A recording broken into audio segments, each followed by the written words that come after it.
And that is an important lesson to really realize that the life you would love living, that includes your business, that includes all the other aspects of your life, all these goals and dreams and desires are often born out of the challenges that we face.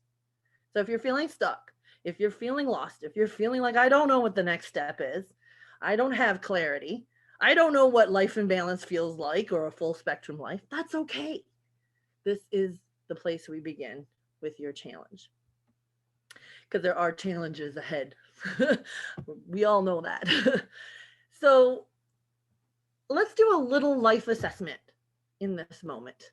If you have your piece of paper in front of you, go ahead and think about the areas of life that are most challenging to you.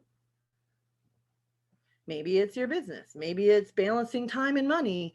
Maybe it's how do I juggle the schedule so that I have time to focus on my business while the kids are doing what they're doing, or supporting my spouse or my significant other. I don't know what it is for you, but think about that.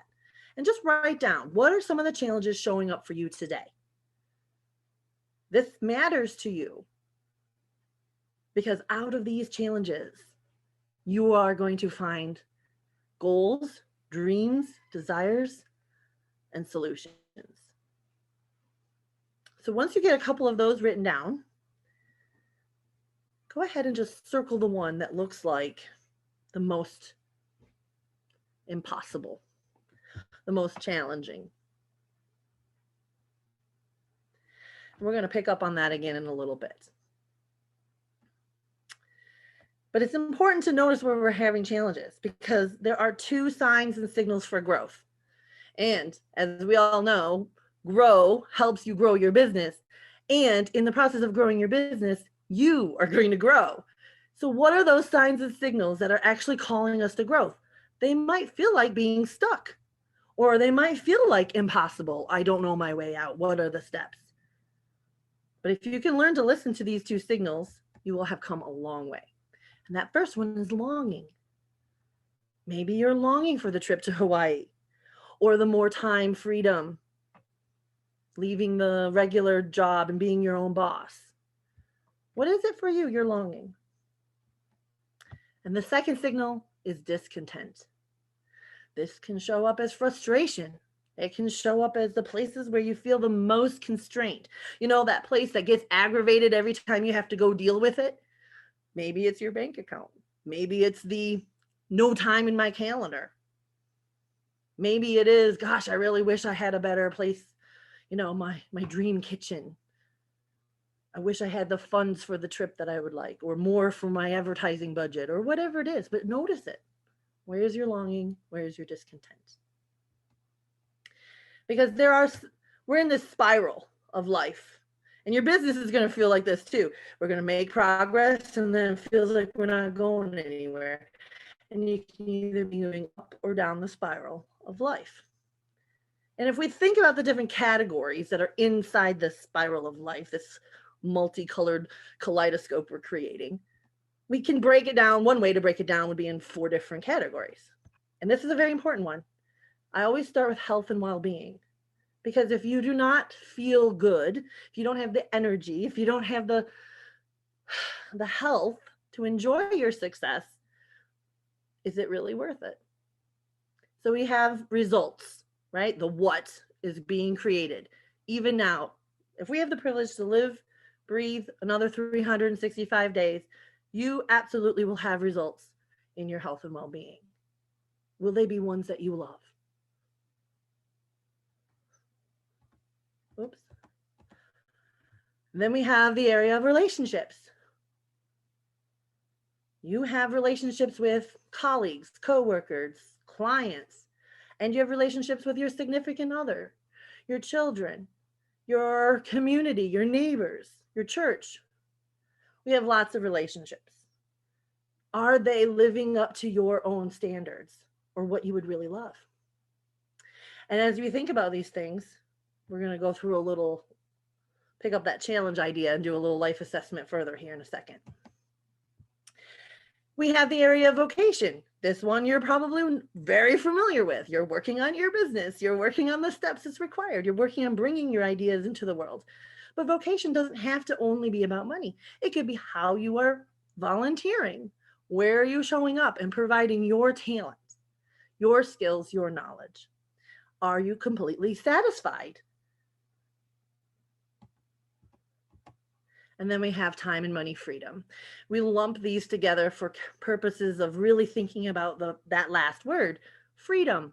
We all want more independence and autonomy in the ways that matter most to us. And that usually comes down to our most precious commodity, which is time. And then along with that is money, right? So how satisfied are you in your money and your time and how you're spending your time and who you're spending your time with? Are the things that matter most to you on your calendar? Or are you putting them off in order to do your work or to make your extra clients happy? Or if you're still working your 9-to-5 job, to make your boss happy and then coming home and working those extra hours on your business? How are you spending your time? And is it resulting in the money freedom that you would really love? We're all going to put in our time and effort somewhere. So as you think about these things real quickly, give yourself a rating right now in health and well-being on a scale of 1 to 5. 1 being really low, really terrible, and 5 being amazing and awesome. Where would you say you are with your health and well-being? This is part of your life assessment. So once you give yourself a number in health and well-being, go ahead and give yourself a rating from 1 to 5 in your area of relationships. And go ahead and do the same thing in your vocation. How are you feeling? Where's your satisfaction tank right now? And then in your time and money freedom. Sometimes I put those 2 subcategories when I do my life assessment. You know, I might be happy with my time, but not my money, or something like that. And then go ahead and write down under each of these categories, what is it costing you? What is that number representing? What is it costing you to have the current level of health and well-being that you have?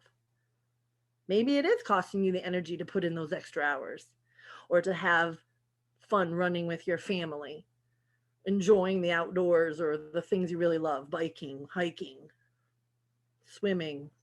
I don't know what it is for you, but what is it that you would really love? Same thing with your relationships. What is it costing you right now? Is it costing you feeling lonely or disconnected? Is it costing you feeling like you have to do everything all by yourself?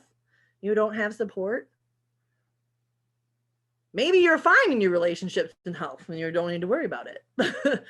What is it costing you in your vocation to not be living into your talents and your skills and your dreams?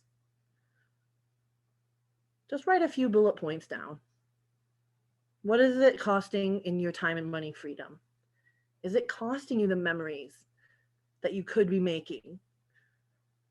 Is it costing you the life that's a world traveler, or being able to sit in your backyard, having your garden or your jacuzzi or whatever it is you would love? And then I want you to raise your hand and stretch and give yourself a pat on the back.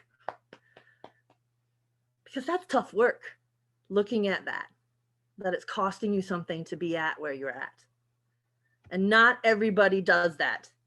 I said at the beginning, you're a person who shows up, and I meant it. You're showing up for yourself in ways that 90% of the world doesn't bother to do at this level.